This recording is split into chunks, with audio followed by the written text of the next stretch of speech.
Hello everyone, welcome back to my channel. Today we'll see facts for UPSC prelims from Insights IAS. So here we go. Patrika Gate in Jaipur. The iconic gate has been built by the Patrika group of newspapers. It is built as a monument under Mission Anupam of the Jaipur Development Authority at Jawaharlal Nehru Marg. It depicts the cultural and artistic heritage of different regions of Rajasthan. International Literacy Day. International Literacy Day is celebrated on 8th September every year all over the world. The celebration of ILD started following a recommendation of the World Conference of Ministers of Education on the Eradication of Literacy, which met in Tehran in September 1965. UNESCO in 14th session of the General Conference held in Paris in November 1966 formally proclaimed 8th September as International Literacy Day. Theme for 2020: Literacy, Teaching and Learning of the COVID-19 Crisis and Beyond.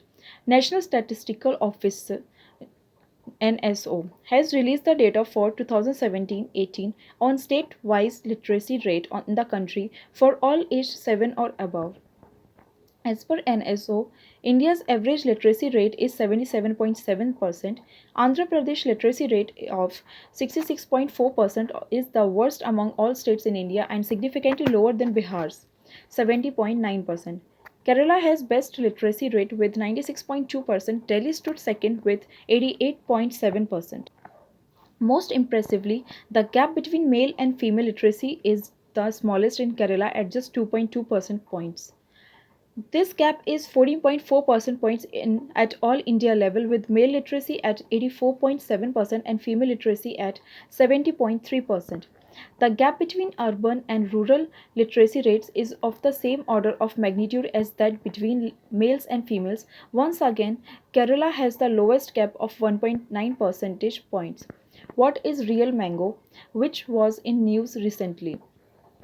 It is an illegal software used for cornering confirmed railway reservations. This commonly banned software makes the complete process of Indian rail ticket booking at a fly speed. Why in news? In a nation-wide investigation, the Railway Protection Force has disrupted the operation of this illegal software. Narcotics Control Bureau. It was constituted by the Government of India in 1986 under the Narcotic Drugs and Psychotropic Substances Act 1985. It is the apex coordinating agency under the Ministry of Home Affairs. The national policy on narcotic drugs and psychotropic substances is based on Article 47 of the Indian Constitution, which directs the state of endeavor to bring about prohibition of the consumption except for medicinal purposes of intoxicating drugs injurious to health. Drug abuse control is the responsibility of the central government. Honorary Council.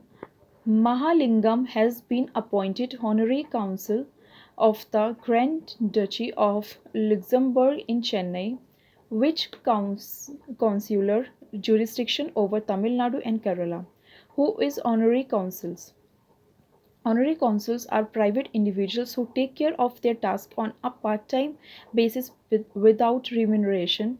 Honorary consuls do not accept passport applications nor do they handle matters pertaining to visas or residence permits. Honorary consuls cannot serve as attorneys in judicial proceedings as legal advisors. Together with diplomatic missions, an honorary council promotes economic and cultural relations. Who are honorary councils? They are not professional diplomats and are usually citizens of the host country. They are designated by a foreign government to look after the affairs of its citizens. They often get no remuneration from the sending state. They have no to maintain consulate officers. There are 30,000 honorary councils across the world. That's all facts for UPSC Prelims news for today, for 9th September 2020. Please don't forget to subscribe to my channel for more UPSC current affairs news. Till then, take care. Have a nice day. Bye.